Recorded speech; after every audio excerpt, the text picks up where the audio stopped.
కళ్యాణానికి సంబంధించిన చిన్న కీర్తన ఈరోజు మాంగళ్య ఆరాధన జరుగుతుంది.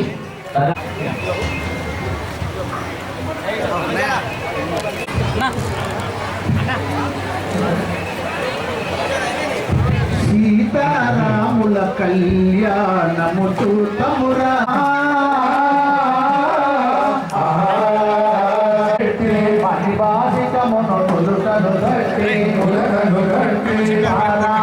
పాదాలకు పెట్టి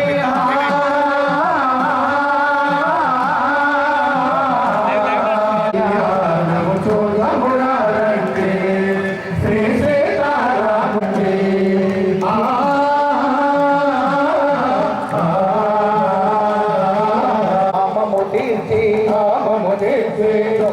కస్తూరి నామము తీర్చి భగవాకి చుక్కను పెట్టి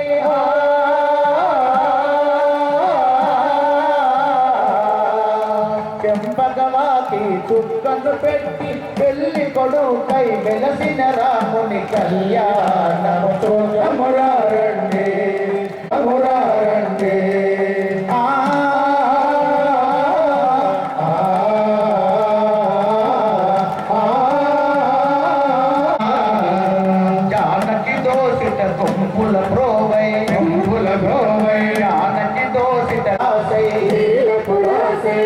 రాముని దోషిత లీలపురాసై ఆని ముత్యములు తలంబ్రాలుగా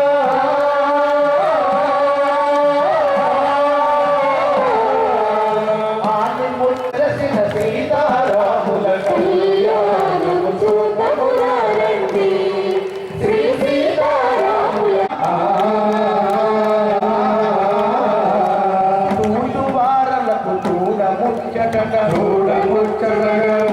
పురుషులకు ధన్య భాగ్యమట పుణ్య పురుషులకు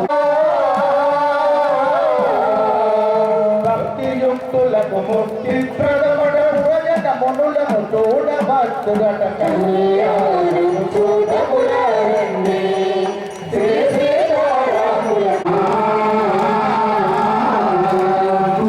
బోధిని ధర్మమనందగా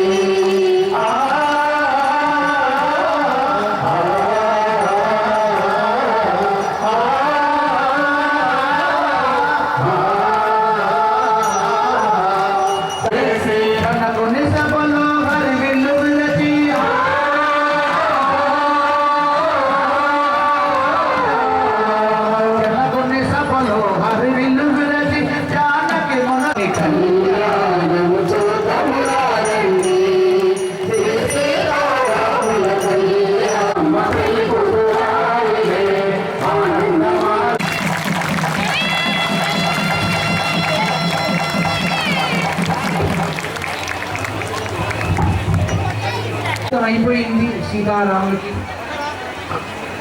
మనందరం ఎంతగానో ఎదురు చూస్తున్నటువంటి ఘట్టం రానే వచ్చింది.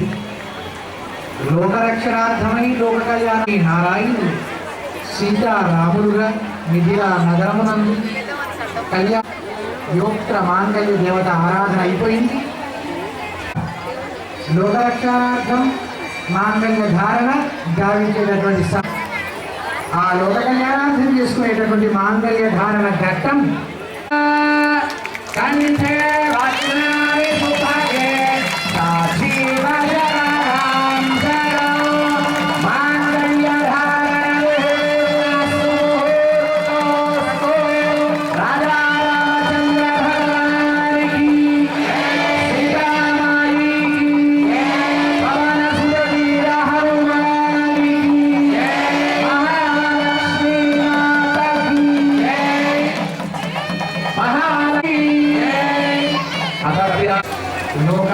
లోకానికి రక్షకులకి శాతం ముగిసింది.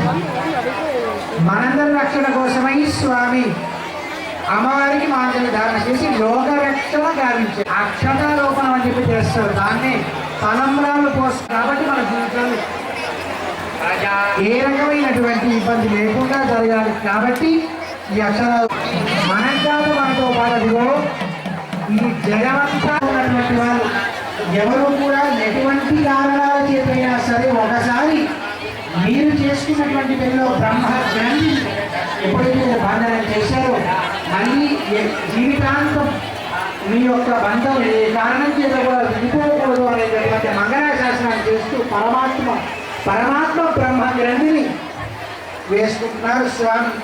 దానికే యోగైతాం బ్రహ్మ మా అందరినీ ఎప్పటికీ ఇలాగే ఉండాలని జై శ్రీమన్నారాయణ. प्रमोद आनंदः पुष्कजोर्निहितः सवः पुत्रे वगामसरुद्याने दक्षिणानां परिग्रहे मानसश्चित्तमागोतिं मानसत्यमशीमहे शोरानन्दोपन्नस्स देहश्री श्रयनामये प्रिया एवं मगस्य कृत्यानि यज्ञस्य काम्यप्रियः ददामि ददु अन्देति सत्यं चन्द्रमाः आदित्यः सत्यमोऽविधि आपस्तत्सत्यमाभरन् यशो यज्ञस्य दक्षिणां गट्टिगा चप्पट्लु श्रियो अग्ने विश्वेभिः सनीकदेवै रूर्णामन्तं प्रथमस्वीदयोनिं घृतादिनं घृतवन्तकं सवित्रे यज्ञन्न यजमानाय साधु निमतकृत्या शक्तिर्यज्ञते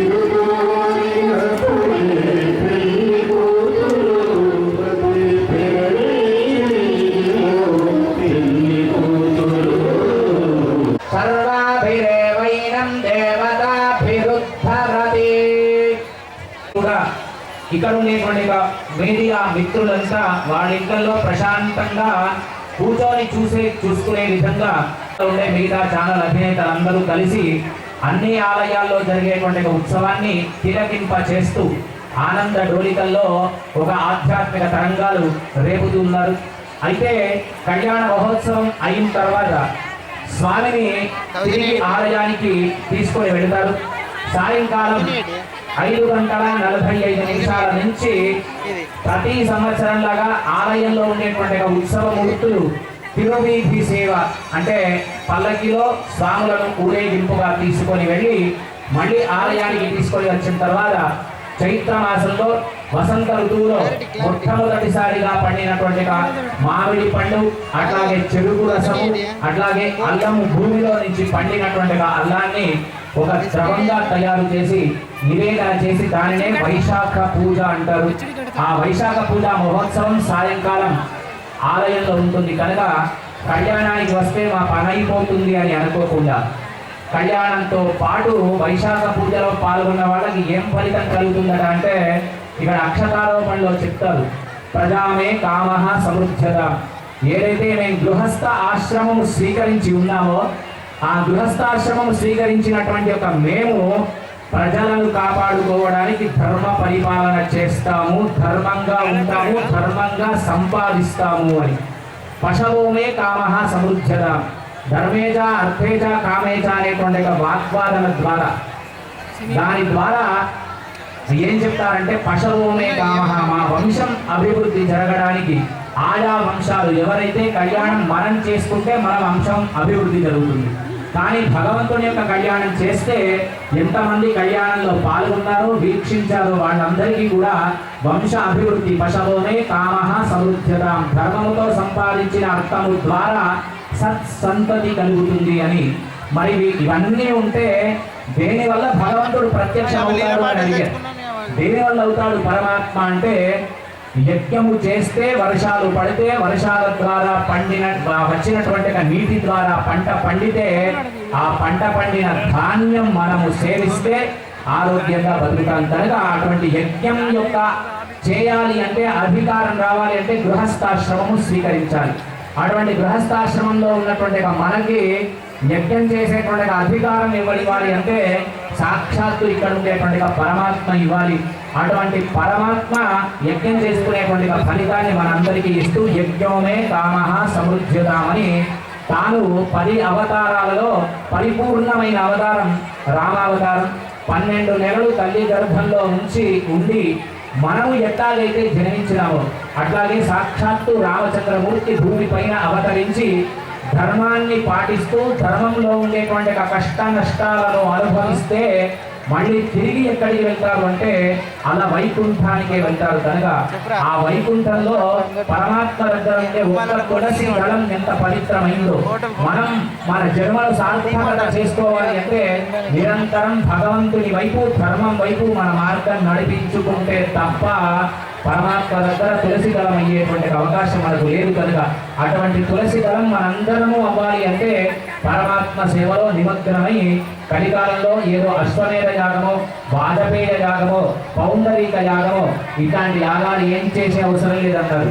ఏం చేయాలి మరి? కేవలం శ్రీరామ జయ రామ జయ జయ రామ అనేటువంటి జయ మంత్రం ఒకటి చేస్తే చాలు. ఏం కలుగుతుంది అంటే వివాహానికి వెళ్లే ముందు ఈ మంత్రం ఆలోచన చేస్తే సంబంధం కుదురుతుంది. యుద్ధం వెళ్ళేటప్పుడు ఇదే మంత్రాన్ని మనం అనుసంధానం చేస్తే యుద్ధంలో విజయం కలుగుతుంది. పిల్లలు పరీక్షలు రాయడానికి వెళ్తే పరీక్షల్లో జ్ఞాపక శక్తి పెరుగుతుంది, సమాధానాలు రావు. చదివినటువంటి సమాధానాలు గుర్తు వచ్చేట్టుగా జ్ఞాపక శక్తి పెరుగుతుంది తప్ప భగవంతుడిని ఆరాధన చేస్తే జవాబులు భగవంతుడు వచ్చి చెప్పడు. సంబంధం భగవంతుడు చూపించడు. చూపించినటువంటి సంబంధాన్ని సక్రమంగా నడిపించగలిగిన శక్తి సామర్థ్యాలు పరమాత్మ ఇస్తాడు. కనుక అటువంటి ఆధ్యాత్మిక తరంగాలు మన ఆలయంలో రేపెత్తుతూ ప్రతి సంవత్సరం అంగరంగ వైభవంగా చేసుకునేటువంటి కళ్యాణంలో అందరము పాల్గొన్న మనందరికీ పరమాత్ముడి యొక్క పరిపూర్ణమైనటువంటి అనుగ్రహ వీక్షణాలు పడి మన ఇళ్లలో కళ్యాణ పరంపర కొనసాగి ఆనాడు రామచంద్రము చరిత్ర కాదట, సీతాయాశ్చరితం మమః అన్నాడు. రామాయణం అంటే సీతా చరితమేనట. మరి సీతా చరిత్ర ఎంత అవుతుందంటే ఎక్కడ సీత లేదో అక్కడ రామాయణం లేదు. రామాయణాన్ని రచించిన వాల్మీకియే సాక్షాత్తు సీతామ్మ వారిని మహాలక్ష్మి స్వరూపంలో ఉండే అమ్మను, సాక్షాత్తు నారాయణమూర్తి స్వరూపం